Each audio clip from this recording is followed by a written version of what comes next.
This week on Xenomania, the tenant in room 7 is very small, very twisted, and very mad.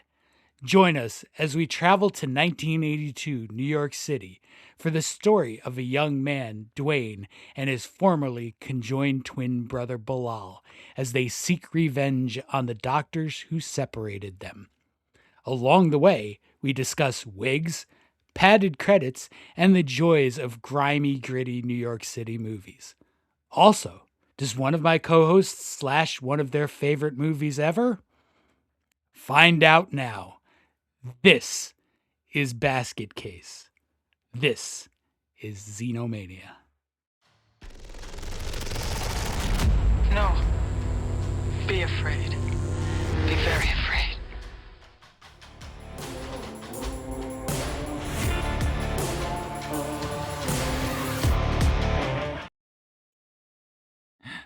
Twin. I wish I had a conjoined tumor that was also murderous and named after an like ancient Babylonian god. and could speak to me in my head. I forgot about the telepathy, by the way. Oh my God, you're right. We did just describe Danny DeVito. We did. So Twins is a Basket Case remake. Yes. Yes. I think so. Yeah. Like they ripped off the idea totally. Yeah. Oh, 100%. But they did it like the horror version, and being able to see it for the first time in its full length, because I've seen only pieces when I was a kid. Of Twins It's a good or Basket Case? Oh no, Twins I've seen the full thing. Basket Case I've only seen pieces. I've seen it for the first time in its full length tonight, and it was amazing. I liked it. An interesting way to word it, but yeah.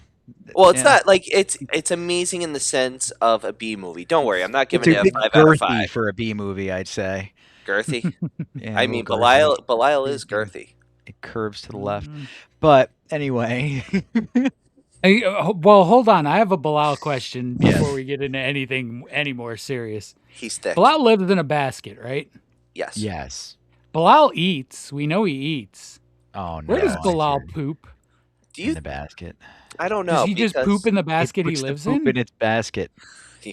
Or do you think Duane has to take him out and hold him over a toilet a couple times a day? I think he can get out himself. I mean, he's certainly capable. We found that out. Yeah. Yeah, he can get out of the basket for sure. I mean, I'm glad they glazed over that part. To be honest with you, I don't need to know everything about Belial. Yeah, I feel like I need to know. So everybody, by the way, we're doing Basket Case this week. If you hadn't figured that out yet, and it is when did Basket Case come out, John? 1982. Ooh, it's older than me, baby. I like when that happens. And this one I watched. I remember seeing as a kid, like Ryan said, in bits and pieces. But then I watched it in its full glory also when I was a teenager on one of our B horror movie nights. Mm-hmm. I would say teenage years. Yeah. Yeah, like early teen though. We were watching the cute stuff back then. We were watching Friday the 13th Part 2. Can you guys handle it? And it was like 6th grade. And then we watched Basket Case. And that's a little bit more grindhousey, I'd say. Mm-hmm. It is. It's more gorier. The special effects are well done. I even like the stop motion. He's like walking around. I was like thinking it was claymation. Better. Oh, 100%. Better. Yeah. Absolutely. So one thing about Belial, the scenes on the bed are full puppet. Yeah, they got a dude underneath? They don't have a dude. So here's the thing. They made the mold and they put it in an oven at Rick Baker's studio, the renowned effects guy, and it shrunk. Oh no. Too much for any of the crew or cast to put their own hands in it. So one of the crew members' daughter 8-year-old daughter winds up puppeteering Belial in that scene. That's cool. Wild. Yeah, that's a cool story. Actually, I have the name and I can't find it right now. They put a hood on her like she was a freaking falcon to get through that. No, she's under the bed. Oh, so she didn't see it. They talked to her in one of the making of featurettes on the Arrow release of this, and she's like, "I had the greatest time. Like, that's cool. I understood the gore that I saw was corn syrup and fake, and I had a great time." They did it right. That's a good take your daughter to work day right there. But right? but that's what it should be. Like creating a horror film should be fun. Yeah, it's unstable and scary on screen, but like behind the scenes, Yeah. you just gotta have fun. You gotta Mhm. laugh at it, and Mhm. you do This crazy one, stuff. You know. this type of horror movie in particular, I agree with Yeah, you. yeah. Oh yeah, I And mean, it's such a small crew. One of the things I learned watching it this time, a lot of the names in the credits are fake names because they made the credits and they were like, it's just the same 5 names over and over and over again. We need to, they wanted to spice the credits up, so they just made up some names and threw them in there I too. wonder if that's that's illegal or something. Yeah, I I bet don't it is disagree with now. it. I Yeah. bet it is now. I bet there's, if not Yeah. illegal, I bet there's like some union contractual stuff with that they Yeah. can't do it. Or even But like money laundering kind of prevention yeah, because you know that there's stuff going on yeah, with that. Yeah. yeah, yeah. But I mean, Basket Case is a $35,000 budget. Wow. Mm-hmm. That's a wild number. That might be the lowest budget we've done since we started It's doing this show. it's up there. It's definitely in the top 10. Wow. Phantasm 3, or I'm sorry, 4. The My Phantasm bad. budgets were low. I thought they were The over battery that. budget was really low. I would say battery. Battery Let's would be see. the lowest, maybe. It Because could be, but I 35,000, mean, it's it could decent. be. I mean, especially with what they were able to get away with, but it's also Mhm. 1982. Battery was $6,000. It's definitely number one. Yeah, Yeah. it's gonna be hard to beat $6,000. They asked 10 friends for $600 each. Mm-hmm. That's actually pretty baller. That It's is. gonna be hard to beat $6,000. I think we talked about that when we did the episode too, and More I than just don't likely. remember it. Yeah, we did. Phantasm 4 was $650,000. Yeah, we've had a bunch in that range. I think we've had a couple in the tens of thousands before, like in that 10,000, 100,000 range. I think we've done a couple of those.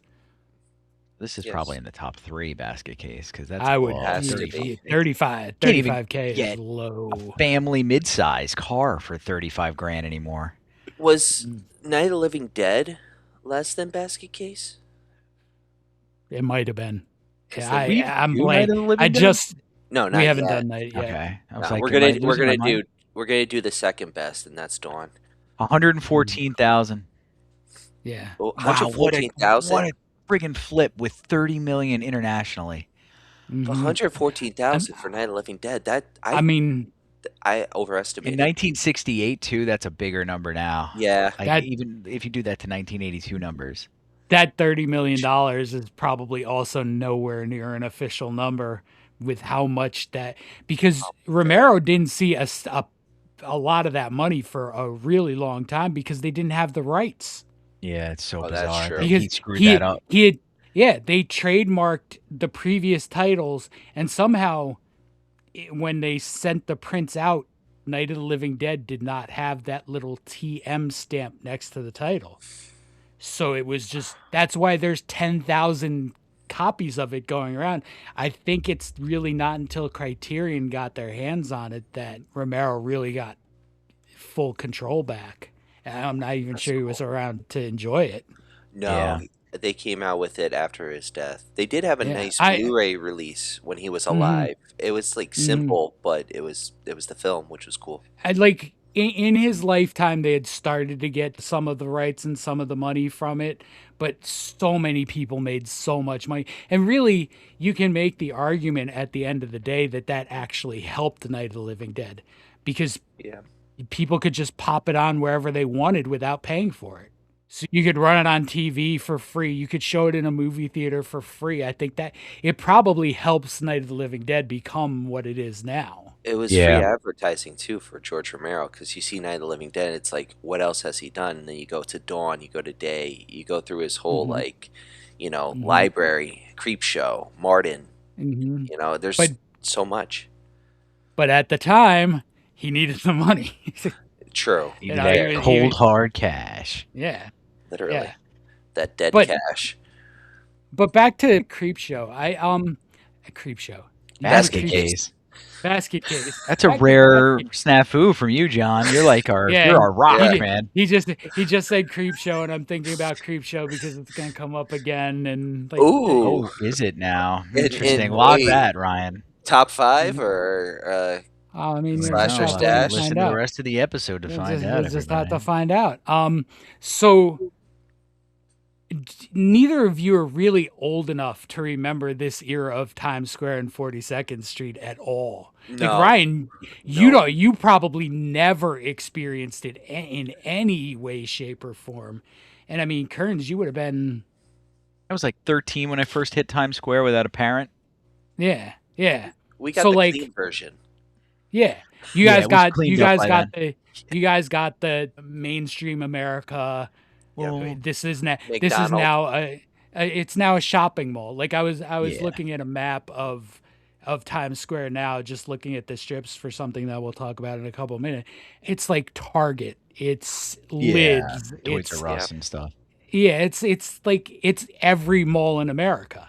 Yeah. It doesn't have that personality, but Frank Henenlotter makes Basket Case as an ode to the movies that played on 42nd Street in Times Square when he was a kid Okay. and when he was coming up. And like, I think there's this false impression from Times Square in that time period that it was all like the adult movie theaters and the peep shows and the adult There was a bookstores. lot of that, but no, there was other definitely stuff. there was definitely a ton of that, but you also had the grindhouse theaters, and that's where you would go to see the exploitation movies, these horror movies like Basket Case, kung fu movies, Yep. Bruce Lee movies all played there, action movies. Some of the movies that played there, like kind of first run, Shaft, a bunch of the Bruce Lee titles, Blood Feast, Night of the Living Dead played there a ton. Like that's what that area was. Now,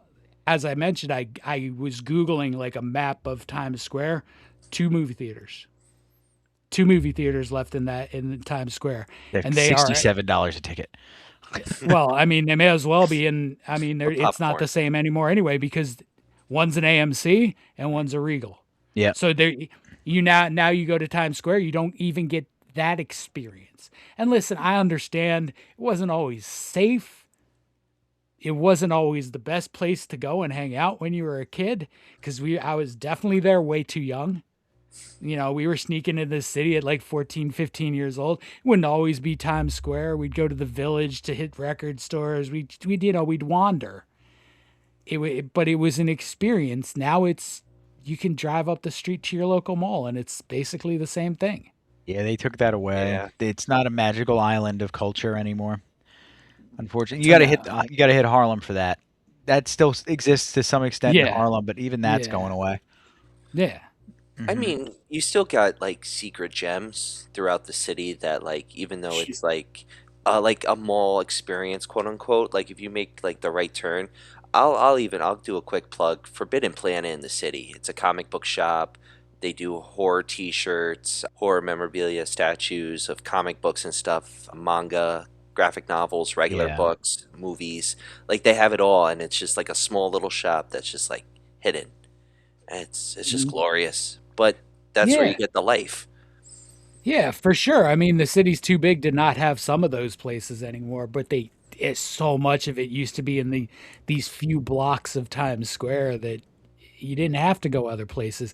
And like what he does with Henenlotter does with some of the authenticity in here, like when Duane is first getting to the city, walking down the street, and he's got the drug dealer following him, offering him every drug imaginable to man. Meth, I dope. had that experience. Yeah. I They had don't that- back off either. No, this guy followed us for a block and a half, offering us any drug you could think of, weapons, women, like just everything. It was like, and he didn't give up. Finally, we were like, dude, we're all broke. We were at the peep show. None of us have any money. And he Trying to left us lure you alone. into an alley. Yeah. But We've yeah, seen- that's the way Times Square was. And then Mhm. America's mayor is credited with cleaning up Times Square. Mhm. We don't have to get into Yeah. that. And No, we don't. it would have happened eventually anyway. I mean, the whole of the 90s was sort of that cleaning up of America. Mhm. You know, it Yeah. was, New York City gives a lot of credit to him, but, the Clinton administration ushered in a lot of reforms that lowered crime. It happened. Like it happened across the country and it had to happen. It's just a shame that all of the personality of Times Square got wiped away. Well, because then you lose the ingenuity, right, and the personality, and that's what those Mhm. places were. This is non-commercialized content delivery, is Yep. what it is. Mhm. And when you get that, that's when you get the good stuff, the stuff that drips and oozes with greatness. And we don't really Yeah. have that ability anymore. Now we have carbon copy, rubber stamp, blah blah blah blah blah Yeah. blah. And now we have people in Hollywood and stuff who just are dying to be able to create anything. Ron Perlman's Waterfall goes to that concept as well. He Mhm. wants to be able to have artists drive movies in some capacity, and maybe we'll see it a reprisal. We certainly have the infrastructure for it with tech now. So Mhm. Mhm. And listen, a lot of these movies still get made. They just don't get it the same sort of treatment anymore. They get dumped on, direct to video or on a streamer or what. Like, there's no experience like going and seeing some of these old exploitation grindhouse movies on a big screen. I yeah, saw a Basket Case on a big screen. It was amazing. Alamo Drafthouse did it, and after the movie, Beverly Bonner, who plays Casey, came out and talked about making Basket Case for a bit. Like it was that's awesome. kind of That's neat. cool. Alamo does cool stuff You, though, like that. yeah, yeah. I mean, Alamo walks that fine line in their programming between the big new release and classics and grindhouse and all that stuff. And it's good that it exists, but I think we probably need more of those.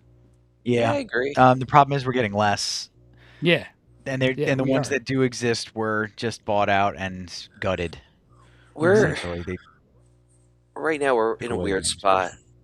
Oh, sorry. I was gonna say we're in a weird spot of like where movies are, right? Because like we've had like the pinnacle of like the superhero movie, and now that's declining, and we're kind of slowly building up to the art house film. And it doesn't only go with like drama; it goes with horror. Like they're trying to find a niche to attract more people back into the theaters, I believe, Hmm. because that's what the But I mean, at the end of the day, the box office is going to dictate it. And I mean, Yeah.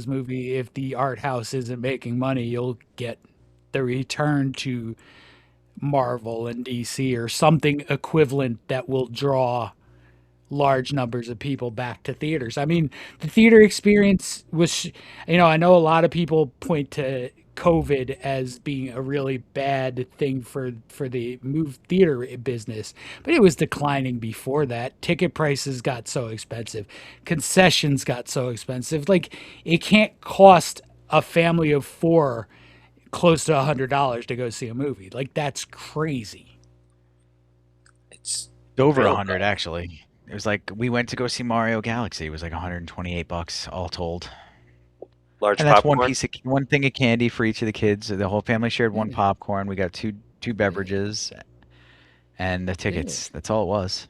That's It crazy. can't be that. That's not a sustainable model.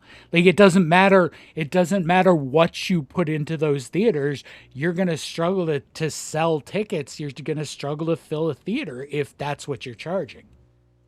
I think their goal now is they assume they don't have to fill the theater if they can get the people who will pay that to fill Yeah. a third of it.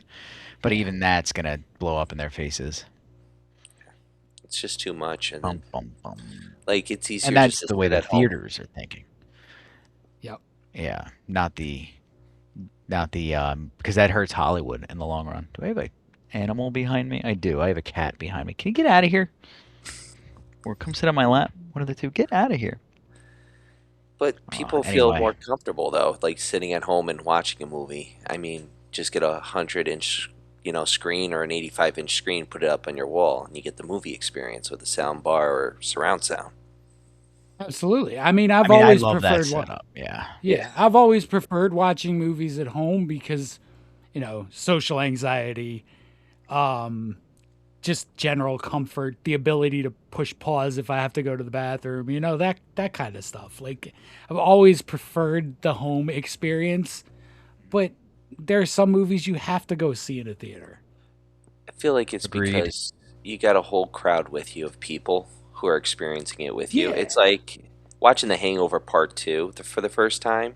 I feel like if I watched it at home alone, it wouldn't have mean anything, but going to the midnight opening and watching it where like Mhm. everything's packed and Bradley Cooper's Mhm. like it happened again and everyone's just dying. It's like Mhm. it's just an experience.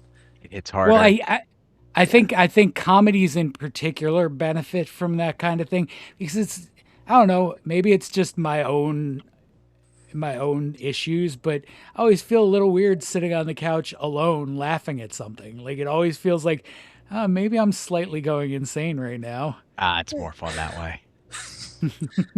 But I agree with you. Comedies hit harder in the theaters. Horror also, because tension is Mhm. felt by the Mhm. masses too. So when Yep. people around Yep. you are tense, it adds to the atmosphere. Conjuring 3, midnight opening. Everyone was Speaking like of- so freaked out. I bet. Oh yeah, I made Speaking them of laugh though. tension, do we have a game this week? Oh, we absolutely have a game this week. Oh boy. It's another slasher stash. Creep show. Hooray. I like to tell you guys Leslie how Nielsen. Allison. I like to tell you guys how Ted Allison did Danson. on them before we even start. Okay, so let's hear how Allison did. Not well. What? Oh, that's not good for us, Ryan. She's Not smarter than well. our powers combined. She she could not narrow it down from 5 to 3 stashes. Yeah. It's not good. So that means these are really, really good.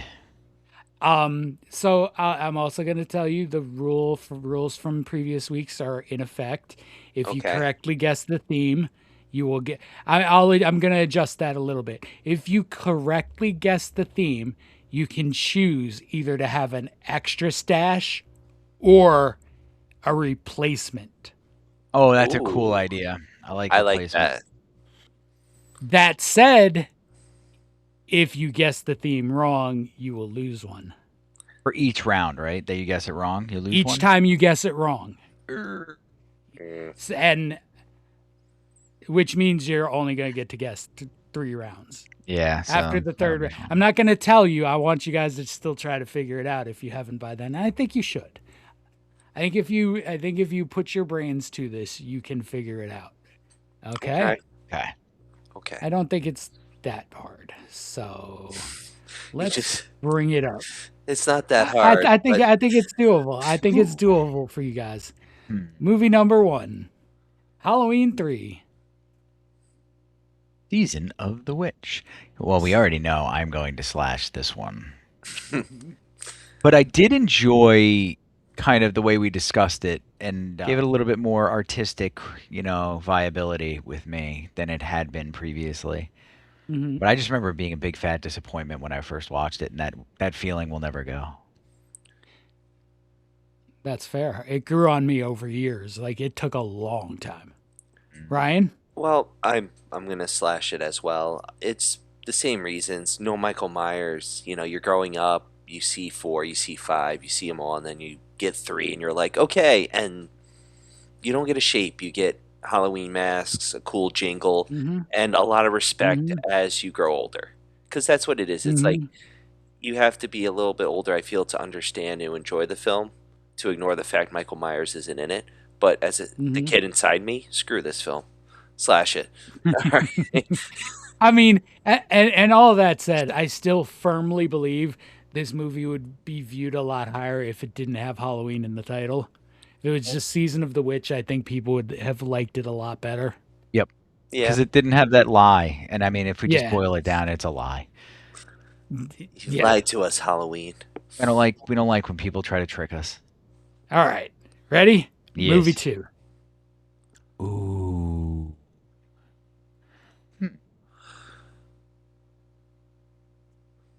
What's the theme? Yeah, Slumber I'm Party Massacre. Spending more time trying to suss out this theme, but this is tricky.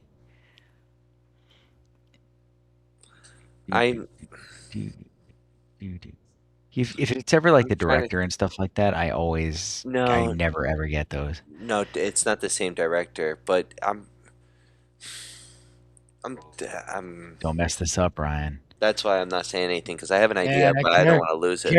Careful, Ryan, because there are movies coming up on here that you will be heartbroken if you have to slash. I know, that's why I'm being very careful. But I'm gonna slash Slumber Party Massacre though. I mean, I love the That's a drill, but pretty cool axe guitar right there. wait, is that the first one or the second one? The second one. It's the It's the second one. second one. It's the second one. I think I grabbed the wrong poster, but it's the second. It should be the first one. Oh, Okay. it should. Oh, okay, because I was gonna say the second one he comes back as the rock star Mhm. with the guitar drill. Yeah. All right, I'm going to slash this as well. Yeah. John knew this was happening. These are Yeah. these aren't even decoys. I don't understand what you're doing this week, John, and I don't like it. I like Movie at least 3. pretending I know. Oh yay! You know who reminds me of Belial? The old Carol lady Ann? in Poltergeist. Oh, Zelda The old lady. Rubinstein. Yeah, Zelda Rubinstein is creepy, and there could be no ghost activity in this film, and it'd be creepy just because of her. How dare you call her It- Belial? She- Poor woman. The poor woman. your house on an Indian burial ground. I'm gonna have to stash Poltergeist, man. Yeah. But I have no idea what the theme is. This is a week for you, Rye Guy. I'm trying to figure it out. I'm really trying to. It's hard. They're all older films, but that's not necessarily a trend or anything for him. But how many Poltergeists? Okay. I have a feeling where this is going because I'm following a pattern and I'm staring right at that TV screen. Are these all films from 1982? You got it. You dig it? It's another year one? Yep, and they're all 1982. You know what? That's why you put the other poster up because it said 1987 on it. Yeah. That's You why. bastard. So Halloween Season of the Witch. No, the Slumber Party Massacre poster was just careless. You know Good what? job, I Ryan. was Careless. well, I was gonna say something, but the thing is I was confusing Season of the Witch with 83 because Halloween 2 came out in 81, and I was like, I think that's too close. But with Slumber Party Massacre, you putting the sequel poster, I was like, is he doing the second one? Like that's where I went off. But Poltergeist, You know that's 82. 82. But you know what? That means wait, hold on. So wait, You can can choose replace. to have. Choose You either can choose or. You can keep 4, or you can choose to replace one of 3. I'm gonna keep 4, and I am keeping Poltergeist because if not, I would have slashed it. So I will keep Poltergeist as my gift. Great. I Good do like job, Poltergeist. Ryan. Thank you. Yeah, good job, man. I was thinking about this. This one I was like really thinking about. I was like, Kearns is not getting this one. I'm sorry. Not having it. I would have guessed the year. If I saw 82 on that poster, I would have guessed the year. Like I said, But that's what was I didn't throwing get me to cheat off. this time around because I don't have your brain for knowing when these movies were actually released. I have to like see stuff. All It- right, It's here you just go. I So- feel like it's a curse. And John, If you know 1982, you have a bit of an advantage now. hmm You can kind of think of some things that might be coming up, such You as can. Yep, stash. There it is. Stash. There it is. Got to stash it too. I'm down to 1. Damn it. Here's But I a good love one. Creepshow. All right, if you love it, what's your favorite segment? What is your favorite segment of the whole thing? Probably It Grows on You. Okay, I was gonna say that's my Probably. favorite Don't too. you call me out, bro. But- Don't you call me So- out. I know about which short stories some of these are based on, bro. I kind of feel like it's different every time I watch it. Like you go from The Ted Raft is Danson. super good too. The Raft is timeless. Also Stephen King short story, by the way. Isn't the Raft in 2 though? Mhm, Oh, might be. too. It The might oil I think the bubble, Raft is in 2. Yeah, The Indian one is in 2. too. 2, and the iconic one's in the Creepshow 1. Leslie Nielsen's That's the 1. first one. Yep. Yeah, that's in 1. It Grows on You is in 1. Yep. Yep. The old man coming from Um, his grave for his birthday cake is in 1. The Oh, that was creature. The good. roach, The creature. the roaches one. Yep. And the Yeah. creature in the Yeah. box was the other one. That was a good one. The box. That one might be the best one actually, but I still think It Grows on You is my favorite because I just loved it. It's Mhm. it's just done so well because it's like the simple farmer. Plus, it's Stephen King who's It's portraying an the homage to farmer. the Blob. It's Yeah. just good, And plus, it's Stephen King and George Romero together. which is kind of nifty. Yeah. good duo. Yeah. It's about as good a duo as you can have for a horror George movie. Romero calls Stephen King Stephen, and Stephen King calls George Romero George. I hope Stephen King called him George A. George A. So you want? I got a Stephen Romero. King. I got a Stephen King story. I was watching YouTube clips, and he was on Conan O'Brien, and he said he wanted to do a story. He was like, "What's the most challenging story I could do?" And he said, "Well, the woman's bathroom in the airport." And it was going on about how this couple, the woman stops and she's like, "I gotta use the bathroom." She leaves, and the husband's waiting, and it's hours and hours and hours, and then finally he goes in, but then he disappears. So no one knows what's going on. Everyone gets called: the police, the firefighters, the governor, everyone. And then Conan O'Brien goes, "This is great. How did it end?" He goes, "I've never been into the woman's bathroom, so I don't know what's going on in there. I don't know how to end it." Pretty good joke. Pretty And good I was joke. just like, he just built it up so well. I was like, I want to read this. Yeah. Like, come on. He Yeah. did something similar with the Night Flyer. It starts in the bathroom. Mm-hmm. Okay. All right. Ready for number 5? Yeah. Let's do it. There you go. Oh man. Yeah. I have to slash it, but because I am out of options. Oh, But okay. Swamp Thing is super cool. Swamp You do Thing's what a you good gotta film. do, buddy. I am gonna slash it. I do enjoy Swamp Thing, but I gotta slash it. I just want to point out the number of movies you slash in this podcast that are Wes Craven movies astounds me. John never resists the urge to throw shade at Ryan for doing anything against Wes Craven's name, work, legacy. Because I can guarantee you, if we were reversed, I would never, ever slash a Romero movie. Probably not. Not one, not under any circumstance. I'm picky, all right? I'm Well, picky. there's a difference between Romero and Wes Craven. Sorry to say. Like, there's it's easier to slash some of Wes Craven's work, in my yes. humble opinion. No, I agree. There's hit and misses. John Carpenter, absolutely not. John Carpenter's cool.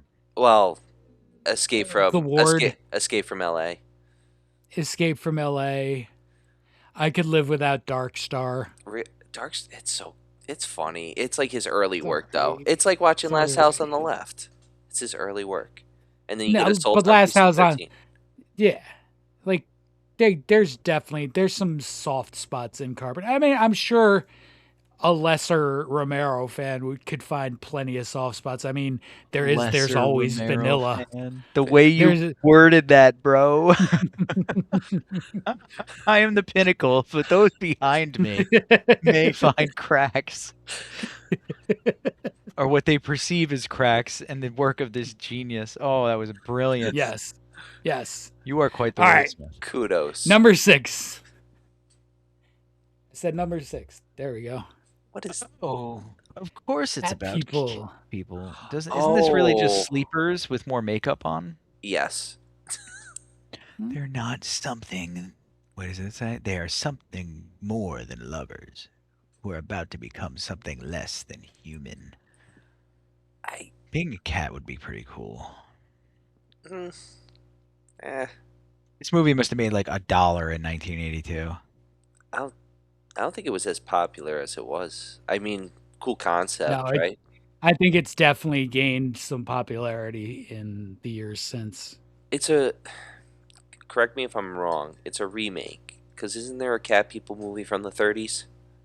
Yes, I believe there is. There is. Okay. I'm slashing it, though. Gotta do it. Yeah.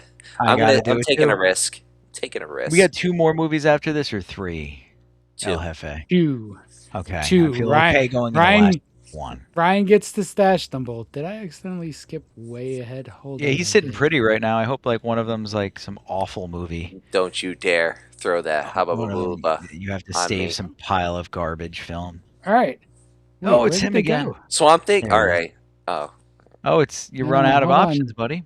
No, where did my other pictures go? There we go. okay. Yep. Stash. Stash.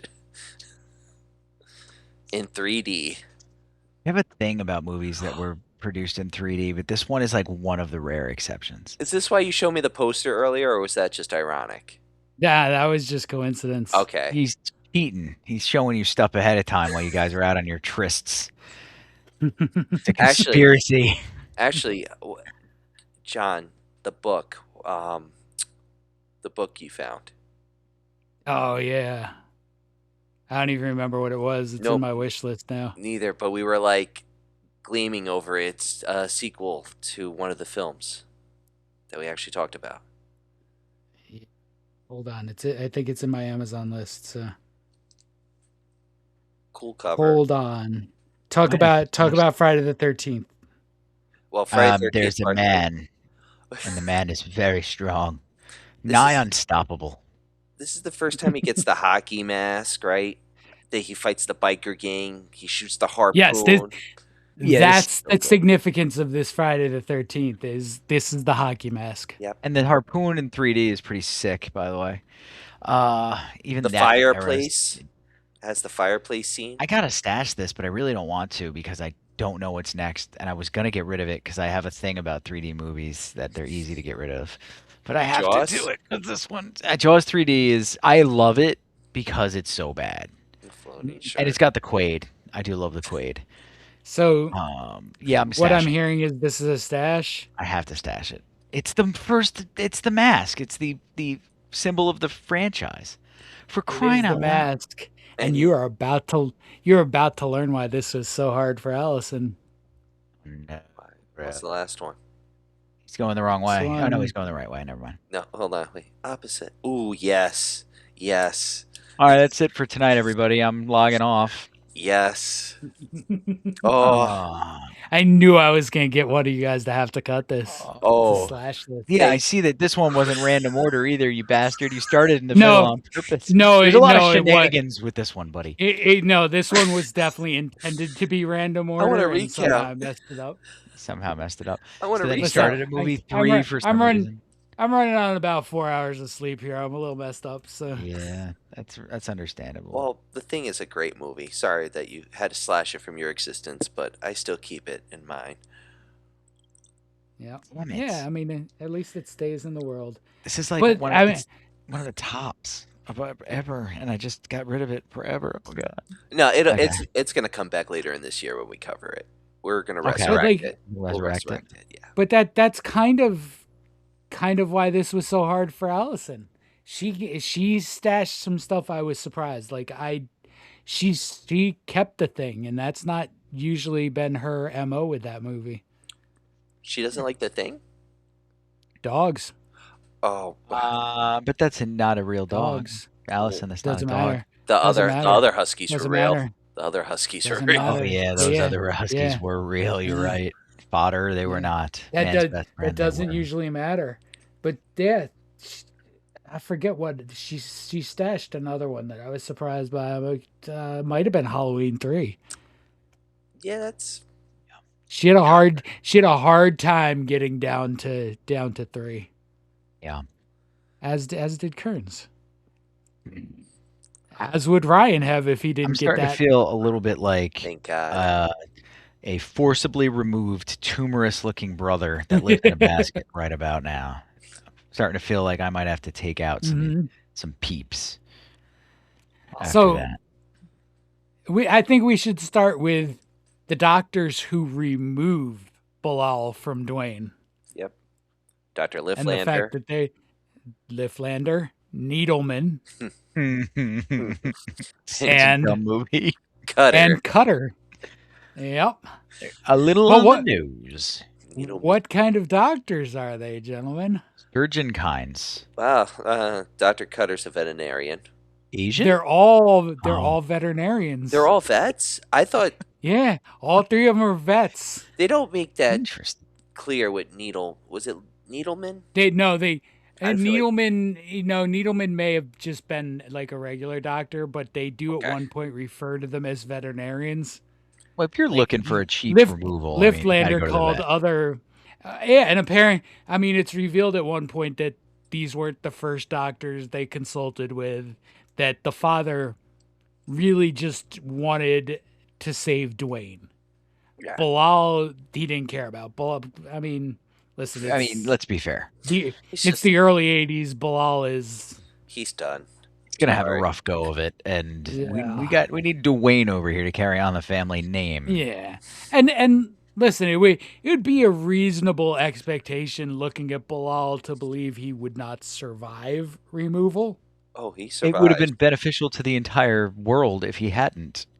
To be honest. Yeah. Well, I mean, Yeah. today I think they would probably mercifully euthanize that thing, Yeah. Oh right? no.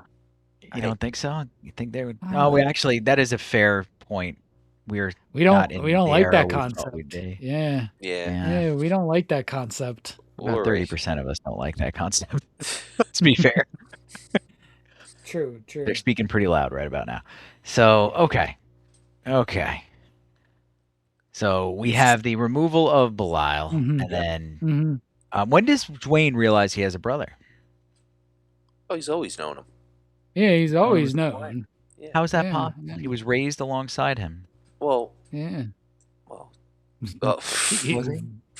Very alongside. I mean, by holding him up to the spot where he was cut, but like Belial telepathically. So I'm trying to get you guys to tell the listeners that may not know that he doesn't have this removal as a child. Does he have it as an adult? Oh no, yes, as a child. Oh, he's Teenager. 12.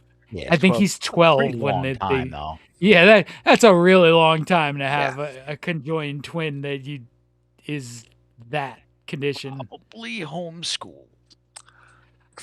I'm gonna Well, say yeah. almost definitely homeschooled. I mean, They have a tutor go to them. She freaks out. The aunt is a sweetheart. the aunt is the only compassion they have as children. That's the only love. That's the Well, they're only freaks. nurturing. That's fine. Well, I That's the way mean, the universe Dwayne works. Dwayne's really not once he doesn't have his brother attached to him. Yeah, he's fine. He's fine. He's I just mean, sheltered. yeah. In a world where Basket Case has more than a $35,000 budget, I've always envisioned Dr. Cutter played by Sigourney Weaver. I That can would be see kind of that. cool. That'd be kind of cool. I can see that. She's got the look. Yeah. I mean, it would have been Yeah. better acting. In a world. I'm just saying this. Yeah. Jada kept hearing her scream. And she's like, "What is that noise? You got to turn it off. This woman's annoying. Is she dead yet?" And I'm like, "No, not yet. Give it a few more scenes." It's funny because Excellent. Allison had the same comment this afternoon when I was watching some of the behind the scenes stuff. She said, I forgot how much screaming there was in this movie. There's a lot of screaming. I You mean, don't have a lot of Belial money. You need a lot of screams. screaming. You need a lot of extra effort from your actors. Yeah. Belial Project. screams. Project. Belial screaming. He's just like He's it's relatively quiet and goopy throughout most of it, right? It's like Tarzan. Like when he's against the window, he's like, "Oh." I'm like, "What the hell am I watching right now? Are you swinging off from a Ridiculous. vine?" Like, The movie's ridiculous. We didn't even have to hash through the summary. Sometimes we go through like the No. summary of the plot. There's Yeah. not much to I get mean- through here, guys. I mean, it's a revenge movie. Yep. Duane is bringing Belial to get revenge on the doctors that separated him. They get Dr. Lifflander in Glens Falls, and then it's on to New York to take out Needleman and Cutter. Though, I'll say this: Belial is a pervert. I'll say this: yeah, of course. he's I a big mean, pervert. Yeah. I'm just saying. Yeah, Belial has a thing for Casey, for sure. Well, yeah. And These then creepers. later on, he has a thing for Sharon, who it becomes Dwayne's Sharon's- unexpected love interest. Yep. Sharon Now- is the straw that broke the camel's back for the relationship between these two brothers. Yep. Belial does not like Duane getting kissed. That No. telepathic connection causes a room Quite a trashing. Stir in the gonads of the little Yeah. tumor guy. Mhm. Yeah. Yeah. I wonder where those are. Because he's kind of got an ET thing going on, you know. Hmm. He doesn't. You don't really see any of the. Yeah. No, They're it's hidden. underneath him somewhere, I think. It's And they're there. You got to buy Um, the Belial Christmas ornament so we can find out for ourselves. buy at your local So- Hallmark. I want to ask if you guys noticed that Sharon is wearing a wig the whole movie. No, No. I did not. I really wasn't looking too closely, to be honest with you. But I had no She is Sharon is wearing a wig the entire movie. Her real life name is Terry Susan Smith, and she was in a punk rock band at the time they made this That's cool. movie, and a punk She was rock well band known, called right? Tattooed Vegetables. That's pretty cool. Okay. She had her head shaved at that point in time. So she Little needed a wig. Sinead O'Connor action Yep. going on here. Yep. And All she right. apparently was very, very concerned throughout most of filming about how the wig looked. It looked great. Fair enough. Yeah. Fine. Yeah. good Yeah, work. I mean, I never really thought about it until now and reading about more about Basket Case, and I came upon that. I think we haven't yet mentioned Kevin Van Hentenryck, who plays Duane. Now that you pointed out, it's a wig. Yeah, when you know it's a wig now, you realize it. Before I thought it was just the 80s. I don't. That's Yeah. what I was going with, but you know what? I still like. They did a pretty good job, like having it placed there, especially when it explains why when they put like the sheet over her and they do that scene, so the wig wouldn't fall off Mm-hmm. when they push her out and stuff. But Yeah. you can't really tell. They did a pretty good job at a lot of the effects and like everything. They did so well on the budget, and Mm-hmm. Yeah. for a B movie, it's very well done. They hit you with good concepts, like, him creeping up on her and things like Yeah. that, making you uncomfortable. It's not even about the scares. The gore level's pretty high, but it's the Mm-hmm. ingenuity of how they utilize it. It's not just gore for the sake of gore. Bring her back. So, like, things like that, you know what I mean? There's actual Mhm. thought and artistry involved in Yeah. this. Yeah, and Kevin Van Hentenryck does a really good job as Duane. I met him at the first Connecticut Horror Fest I ever went to. Sweet. I have Okay. I have an autographed photo of him hanging right above my head right now. That's cool. Like, I think it's from 2 or 3. It's definitely not from the first one. I just don't remember if it's 2 or 3. This photo, but he was a really nice guy. I wish, in hindsight, I wish I hadn't gone to him first, because really the way it was laid out, the first Connecticut Horror Fest I went because it was Romero, Okay. and the way that conference center was laid out was sort of like a horseshoe, and at the end of the horseshoe was Romero. Yeah. That's pretty cool. And So it's like everybody was on that. we're walking past all these people, and like we'd stop and be like, "Oh, Basket Case guy, let's get an autograph." But like we didn't even try to spend any time talking to him. It was like, we got to get to Romero. Yeah, I'm I sure wi- I wi- everybody felt that way. In hindsight, I wish I had spent a few more minutes just talking to him, but Yeah, that would have been kind of neat. I bet you had a lot of Yeah. cool things he could have said. he's got, so in the bonus features there's an extended interview with him. He is, at this point, I think some of his memories of making this are not fully reliable.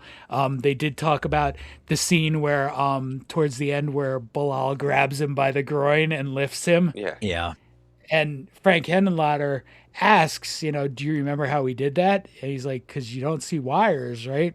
He's like, yeah, you had some sort of rigged contraption that you stuck me on.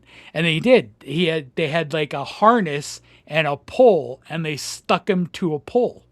Oh, That's okay. why that could have gone bad so Yeah. bad. Absolutely. That could've- Absolutely. The thing he remembered most was how uncomfortable and painful it was. Well, I mean, Yeah, I can't imagine that felt very yeah. good. I can't imagine they took like 50 takes either, though. They were like, "All right, we got him up there for 14 No. seconds. We're All good." right. All right. Yeah. We have to do it from a different angle, Bob. We have this puppet holding onto our actor's groin. We Yeah. gotta get this in one. One take, He's and gotta- then we can't he's destroy gotta the puppet. pull up his, yeah. Yeah. And there are 2 of them. At least 2 of them were in existence fairly recently. Oh, cool. They got to be worth a lot. Henenlotter had one, and the producer had another. Okay. Pretty sweet. Mhm. Pretty sweet. And if they're from the first movie, not the sequels, too, they're probably worth bank. Yeah. I mean, and I would imagine they'll never be up for purchase as long as either of them are alive. Second God, they no. go up at auction, it's Yep. going to be Del Toro who buys them anyway. Oh, hopefully. He's got a house full of stuff. It'll go right next to his pumpkin head. It's the best part is that that's in the foyer. When you walk in the house, the first thing you see is Pumpkinhead. It's brilliant. But yeah, I mean, I think the film ends super well. It should have. I Yep. mean, this is one of those ones where I don't care that it didn't end with the first movie, but it could have. It should have. It was meant Yeah. to, seemingly. Ryan was talking about it earlier. Ryan, what happens to them at the end after They the brothers are pit against each other by the femme fatale Sharon? well they So Wait, hold on, Ryan. I before think we're before we jumping over. even get to that, Okay. right, the scene before that, the dream sequence. Oh, thank God you're where going to talk about where that. That was so yeah, weird. where Bilal goes to Sharon to take her out, not on a date, Yeah, No. to eliminate his competition there you go. for Duane. And you get him, with Sharon in her bed, Belial with Sharon in her bed, and you get visions of a naked Duane running Yep. through the streets. Yeah. Now, one thing I'd never noticed before, if you watch that scene and you look at Duane, he does not have a scar on his side. Is that a Oh. double? It's Or they not. just forgot to put it on? Nope. Hmm. That is Bilal's vision of Duane. Oh, that's too artsy fartsy for this film. Wait That- a minute. that- What? That's how Belial sees Duane, With no incision, with no yeah. no scar from the removal. Yeah. Interesting. Mhm. And naked? I mean, Like, Oh, I I mean, maybe guess. based on this movie, I that's guess. far fetched. like I guess. I mean, yeah. because I'm like Alright. watching it and then you just see him running down. I'm like, is Snoop Dogg gonna come out? Is Will Ferrell? They looking for Popeyes? Snoop What? Dogg, hey Mhm. dog, give me your hat. Mhm. Oh, we're going streaking. Like I was like, why are He we? was in diapers when this movie came out. Snoop was What you call it? no, I don't think he was. 82. Snoop? I'm literally gonna Google how old was Snoop Dogg in 1982. I Yeah, would just bet do that. Snoop's right around my age, so he's probably 10 to 12. I think he was 10 to 12. He saw Basket Case. He was born in 1971. Damn it, he was 10 years old. Yeah. Diapers. Rolling I down mean, the maybe. street. But he I mean, wasn't hold- rapping yet. At the very Hold least. on. Yeah. You don't know he wasn't in diapers at 10. Oh, true. He And could have now we're had some getting juvenile incontinence issues. We don't know that. Allegedly. We don't know that. allegedly. Allegedly. Perfect. Allegedly. Now we're safe. Yep. Don't call the lawyers. We No. we didn't Allegedly that might have been something that happened that I sort of just maybe made up in my brain.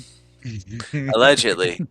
Allegedly. Allegedly. So we're ready to leapfrog over to the grand finale. And the only reason we're bringing up the end isn't to punctuate the end of the episode or anything. It's just because the ending of the movie is pretty funny. It's pretty Oh. good. They have this big fight. They get thrown out the window, and you see them hanging from the sign. Belial's holding the sign, and he's holding Duane by his throat, and he chokes him to death. And then once he's choked to death, he just lets go, which is supposed to be like this big moment. And the hand's just like stuck a little bit, then falls, and they're dead. How do we get a sequel? If I can't have him, you can't either, Sharon. Well, I mean, Sharon's Yeah, gone Sharon's at that gone, point yeah. too. Anyone else? You get some traumatized sex workers. Yep. Yep. Times Square. They got to put in the real gritty Times Square. And then, yeah, it's roll credits with fake names, and that's the end of the movie. And it should have been the end of the whole concept, but it did well. And I mean, listen, 2 and 3 aren't great, but they are fun and they're pretty funny. Yeah, You get to some really outrageously ludicrous things going on in 2 and 3. I mean, just the concept of like the sitting down, like, hey man, I got an idea for a movie, and he pitches this to his buddy, and you're probably like, what the hell are you talking about, man? Yep. Pretty funny stuff. It's good. It holds up for what it is. It's a good B movie. Something you get with a group of friends, have a good time, have a couple Top-tier B drinks, movie. do whatever you got to Top-tier do, B. have fun.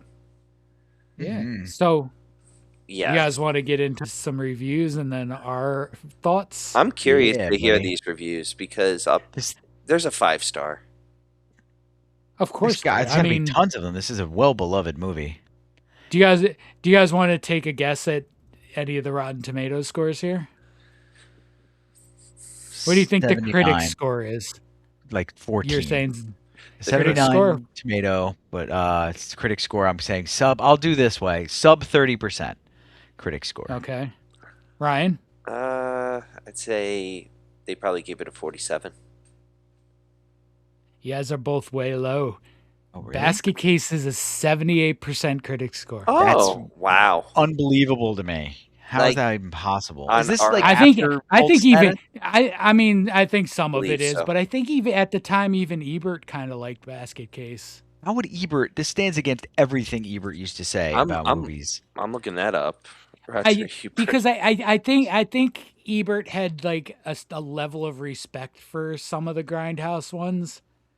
Yeah. Oh, I may be remembering that wrong, but I think I got a quote. only one. Yeah, it's short. Roger Ebert was not a fan of Frank Henenlotter's 1982 cult horror film Basket Case, famously referring to it as sickening. While Ebert appreciated well-crafted horror like Halloween or Dawn of the Dead, he frequently criticized low-budget exploitation films that relied on extreme gore. So no, he was not a fan of the first one nor the second one. I mean, if he didn't like the first one, he's not gonna like the Yeah. second One just goes harder in the paint on all those areas. Yeah. And the audience score for Basket Case is 55%. Really? So we Lower got than a the critic split. score. Yeah, we have a Weird. split in a That is weird. surprising direction to me. That is bizarre. So we'll start with the 5-star. Insanely bizarre, $35,000 budget, but way better than most low-budget films. Acting was excellent. The casting is amazing. Yep. Each character is so believable. The stop animation sucks, but for its time era, not an issue for me. It does Yeah, I not think maybe suck. we put those two things in the wrong. Like one belongs Yeah. here, one belongs here, buddy. But cool. Yeah. I didn't think the stop action necessarily sucked. It was a little clunky, but it was 1982 Yeah. and $35,000. Yeah. It works for the time. Yeah. Of course, there's people who did not like Basket Case, such as this one star. Found this movie to be ridiculously stupid. Not much about it was good. The premise seemed to be stupid and ended up being lousy. The effects were very bad even for the 80s. I don't Okay. think they were bad for No, the they're even not. for the 80s. Like they're good for $35,000. Yes. Yeah. And then Yeah. there's another 1-star because of course there is. 1-star. Sometimes films are so bad they're good, but Basket Case is so bad it's effing terrible. The acting is buddy. some of the worst I've ever seen, and the effects are all plasticine and red sauce. A proper terrible film. Cornstarch, buddy. Agree to disagree. Speaking What's of that? the cornstarch, What the heck was that? Yeah, what was Frank Henna, a fidget. that? Oh, okay. I was like, what? Speaking about the Um, cornstarch, you just pull out a. Yeah, no, it's not the cornstarch. Speaking of the cornstarch, Frank Henlotter still has a bottle of it from Basket Case in his refrigerator. Oh, that's cool. Oh, cool. I'll be honest Another though, thing would go for $100,000 at auction. it's hard to make the perfect blood consistency with cornstarch. It takes a lot of trial and error until you get to the perfect thing. So him saving it, I don't blame him. Keep the formula. That's how we gotta match it. Yeah. Keep the formula. Yeah. Okay. So we heard what some other people think. What do you guys think? I give Basket Case solid 3 stars. Solid 3 stars. I might even have to edge it up to like 3.25. It's because it's just got so much character, man. There's a reason I remember it to this day. People don't talk about it often at parties and whatnot that I go to anyway, and I still remember Basket Case because it was a memorable movie and it was an enjoyable experience. So like for $35,000, what else could you ask for? 3.25. Okay. Because it's in with Alright. the Giants, the Titans. You're the Thing is in the same pool as, and if we had different categories, maybe I would push it higher. And I don't really like Grindhouse in general, but this is great. Okay. All Good right. review. Ryan? I am going to give it a 3-star, 3 out of 5. beats my expectations. Seeing, you know, hey, listen, I wasn't gonna be forgiving. You keep saying I'm so forgiving and generous. I hope you're For the muted. wrong movies. Oh, I'm not muted, father. damn straight. But yeah, it, Uh, it beat my expectations seeing clips when I was younger and now seeing the full thing. It's a good B movie. It does what it's supposed to do. It's entertaining. I don't understand why they had to do a sequel because obviously it ends. And before I say one was enough, I got to see the others, but it's enjoyable. It I mean, got me you'll say curious. one was enough. You'll say one was enough, but I again, like I love bad movies, so 2 and 3 are a lot of fun.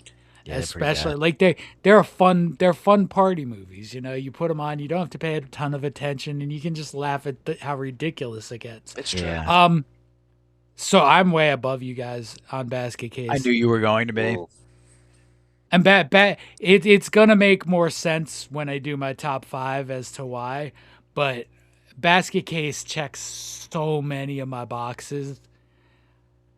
New York City, Yep. horror, yeah. the indie stuff, the story, everything about it hits a box for me. So a Basket Case is a 4-star for me. Okay. I mean, it's completely fair. It's The a Gritty it's City a stuff too. solid. Yeah, it's a solid. I could almost push it higher than 4, but I'll stay at 4. And Okay. it's just for what it is too. It's the underdog too. It's a great, Mm-hmm. yeah. All Yeah. right, awesome, man. I love the That was reviews. I love good. when we have a bit of a spectrum on our reviews too. Mm-hmm. Oh my god, this is the first time we disagreed on everything. Can't believe it. But Yeah, we never disagree on no, ratings for we never movies. disagree. But we're talking about top fives tonight. And you know what? I'm gonna get into top five martial art films. And I feel like these martial art films, I love.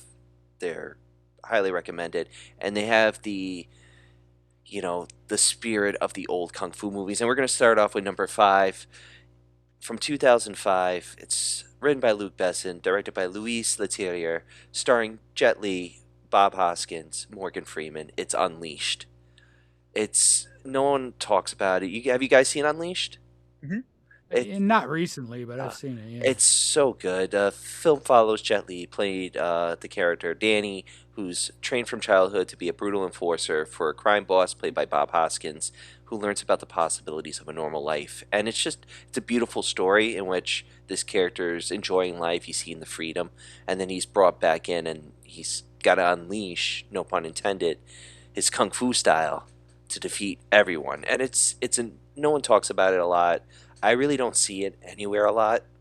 It's It's buried because Jet Li's movies were like kind of like out of favor for a little while. He did the one, and he Black did Mask. Unleashed.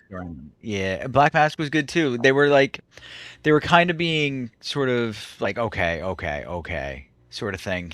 He did what was the Way of the Dragon or Yep. something Dragon, Once and Upon that a was Time amazing. And then in was it China. Once Upon? I think Once Upon a Time in China. He did.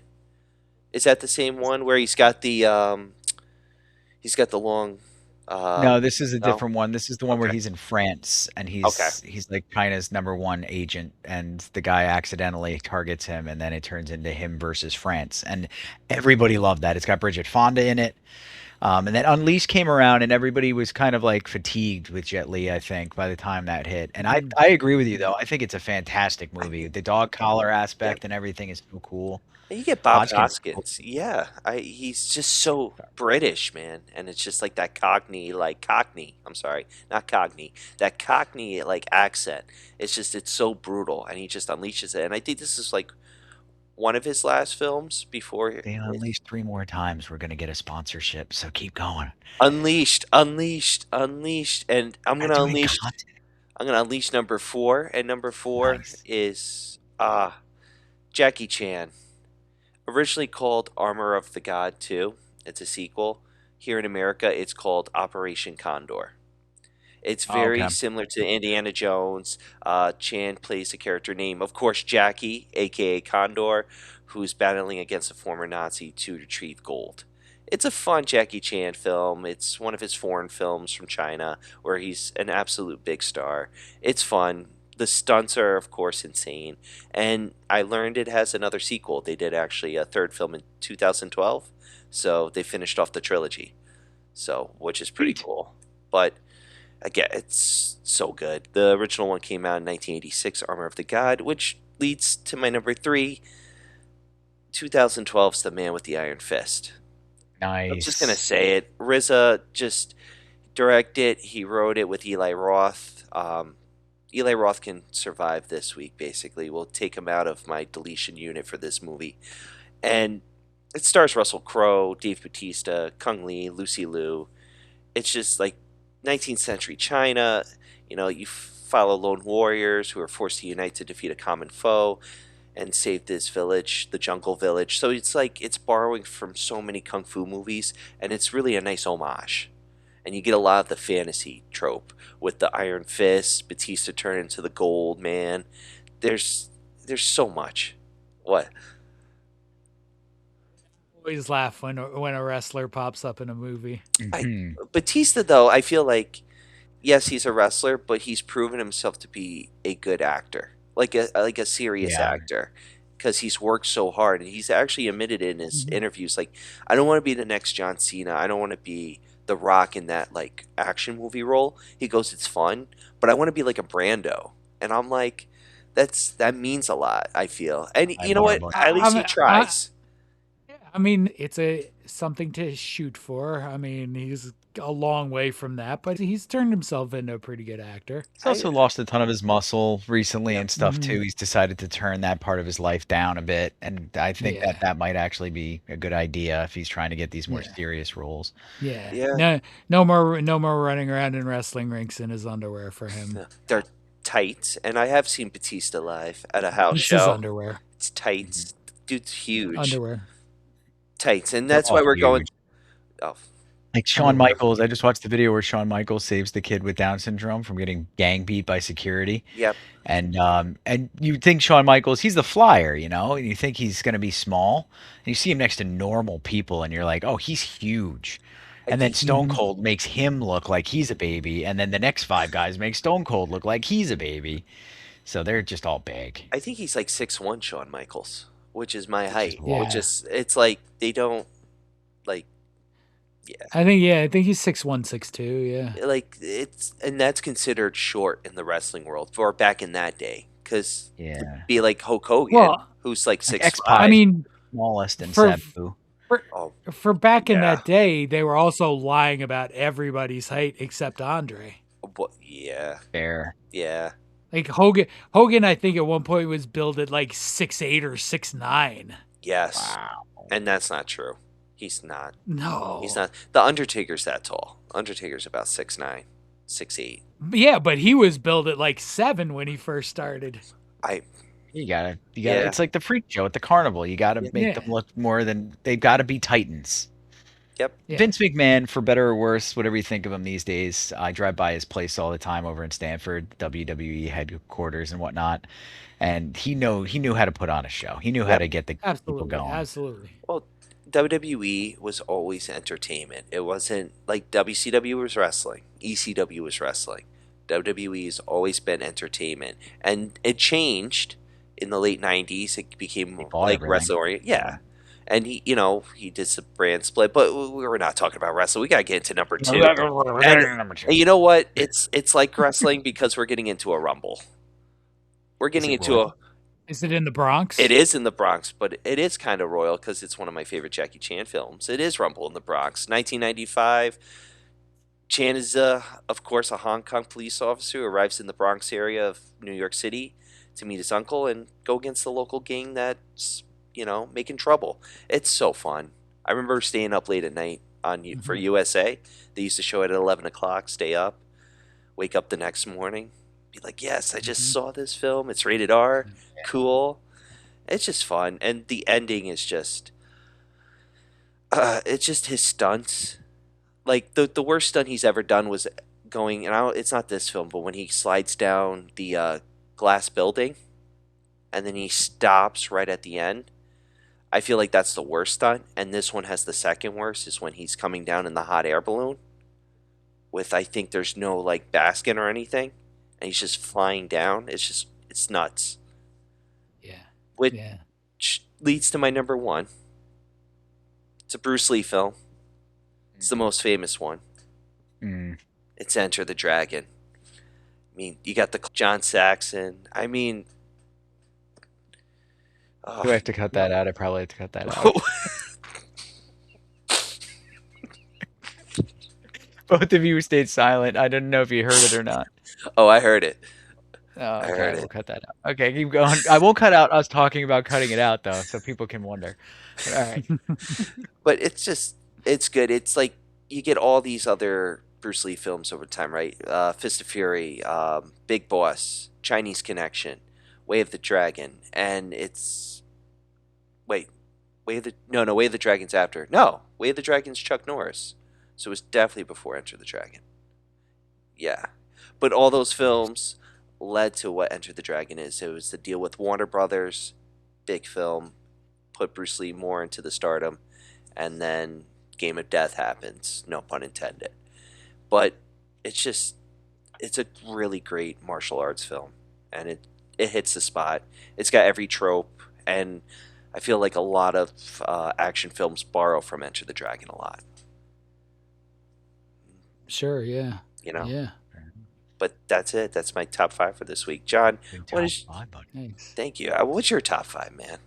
What is it? So, doing Basket Case gave me the opportunity to do a top 5 for one of my favorite types of movie. I think it's really a genre onto itself.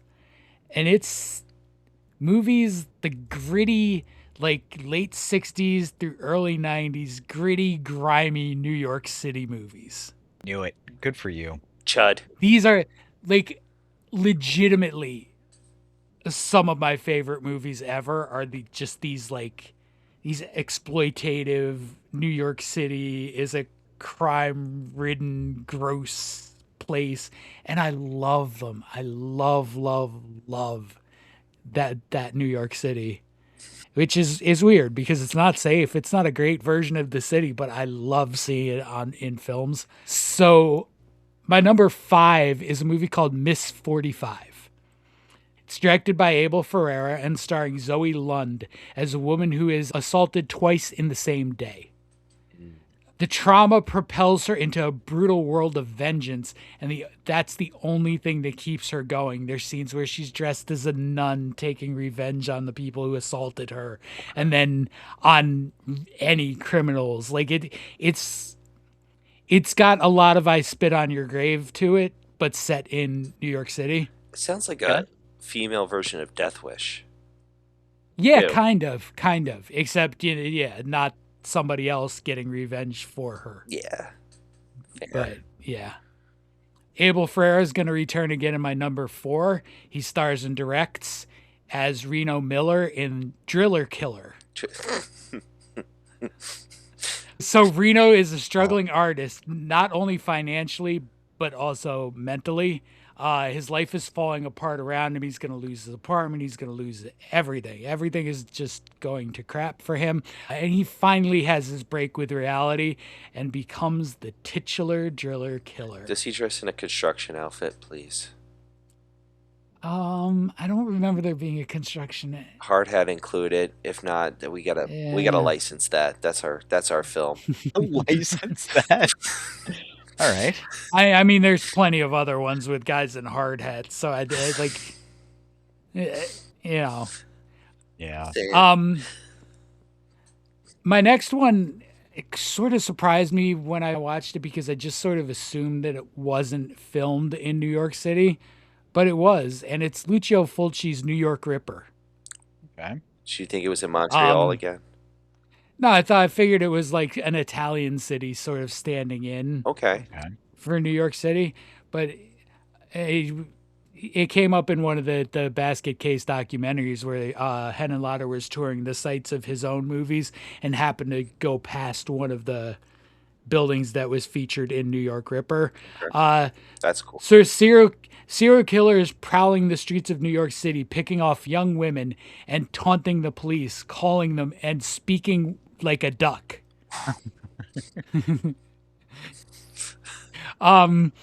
A tired police detective and a psychoanalyst team up to try to catch him. I mean, it's really like you get a lot of the POV killer stuff, and the duck talking is just, like worth the price of admission itself. Donald or Daffy? It's a very Donald Don- type of voice. I mean, obviously changed enough because I'm sure Disney would have sued the pants off of him if it was a direct Donald Duck impersonation. Yeah, But 100%. I mean, it's close enough that you know that's what they're going for. That's great. Number 2 is a movie called The Exterminator. Okay. Okay. This was one I picked up probably before Basket Case for sure. It used to be on HBO at a lot of weird hours. When his best friend is mugged and left paralyzed, John Eastland dons his military gear and a motorcycle helmet and embarks on an epic vigilante justice spree. First, eliminating the gang responsible, and then any criminal he finds. Directed by James Glickenhaus, who definitely embraced the gritty New York City of the time period. It's like the full grit. What year did that come out? Oh, like around Basket Case, Okay. between like 82 and 84. I think. It's like I feel like he was trying to do a version of The Punisher, but he couldn't get the rights, so he did The Exterminator, Kind of, which sounds awesome because then you get years later Dolph Lundgren doing The Punisher. And it seems like they might have borrowed a lot from that because he's constantly riding a motorcycle in that film. Mm-hmm. Yep. And my number 1 is going to be maybe not what you guys are expecting. I didn't put the Warriors on here What? because the Warriors, it's not horror enough. Okay, Yeah, fair. Baseball At the end Furies? of the day, at the end of the day, we are still a horror podcast, and to me, that means I try to do these lists as much horror as possible. And it's also not Escape from New York because I don't feel like Escape from New York fits this category. Okay. Escape from New York is dystopian New York City, Right. which is close. It's close. It's not quite this category. So my number 1 is Joe Spinell in Maniac. Okay. Okay. Yep. Maniac I did not is, see that coming. yeah, I was waiting, but a psychotic, mother obsessed, skin on mannequin serial killer. Absolutely. he's got a smile on it. Spinell he's the perfect level of sleaze to play Frank Zito. Like he's Oh yeah. gross and menacing and sweaty, and like he's exactly the kind of person you would expect to do this. But he also managed to get like a pathetic, almost sympathetic arc to his character too, where you can almost feel bad for this guy that's so devastated about his mom, Yeah. but then he's who he is, and it's like, and he like it really also sort of played into some of the fears that existed in and around New York City at that time, because you're just past the Son of Sam when Maniac comes out. So like it's a scary version of the city. Yeah. It, Fair enough. It hits hard though because of its release, and when it was Mhm. when it was released, I feel like a lot of people went to see it because of curiosity, but I would also believe a lot of people were afraid to see it because of reality. Absolutely. And it's one of the rare movies I own on 4K, but I almost never watched it in 4K.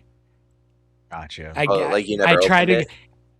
No, I opened it. I watched it, but most of the time I want to watch Maniac. The pop. I go back to, yeah, I go back to as old a version of it as I can find. If I think I still have a DVD version of it.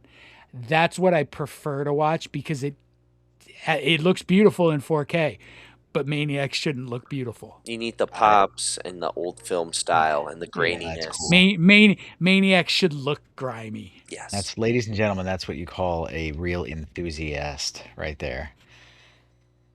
This It's guy like- knows his stuff. I agree with him. It's like you go watch a Kurosawa film. Like, do you want it to be in color? No. You want it to be in black and white, and you want to see the graininess, and you want to see like the reel almost fall off. But it's normal. Yeah. Yeah. Our R.I.P. Ted Turner, but the colorization of black and white movies is something that he sort of helped usher in. Yeah. And it was never really, I never enjoyed it. I don't want to see you make up what you think the colors in this movie were. It doesn't work. Give me the natural form. It was a nice gimmick for them to try, but I think Yeah. for the most part, the Yeah. public has spoken on it. Yeah. It's a Wonderful Mhm. Life in color. It's not a Wonderful Life. It needs to be No. black and white. Colorized Night of the Living Dead. Ooh, It's I've never just not the seen. I've same. never seen that. It's Yeah, not the same. They didn't do a very good Don't. job with it either. No, It's no, like yeah. it's like the Marcus Oro, like the old Tyrone Power one when they try to colorize that in Mm-hmm. 1940. Don't do it. No, Keep it don't, black and don't. white. May have had a place in 1940, but now we know better. Like, don't do it Yeah. as right. Yeah. They'll It just did- regenerate it with AI anyway. But it worked. Hmm. It worked for the Universal Phantom of the Opera from 1942. They colorized it and it worked. That one worked, Okay. which is weird because that was the only film that worked, and it was horror. Mhm. Funny enough. Da-da-da. All right, guys. Well, that is Basket Case for us this week. We're going to get out of here. It's been a long episode on a really interesting movie, but not an hour and a half movie. The episode for the podcast is longer than the film.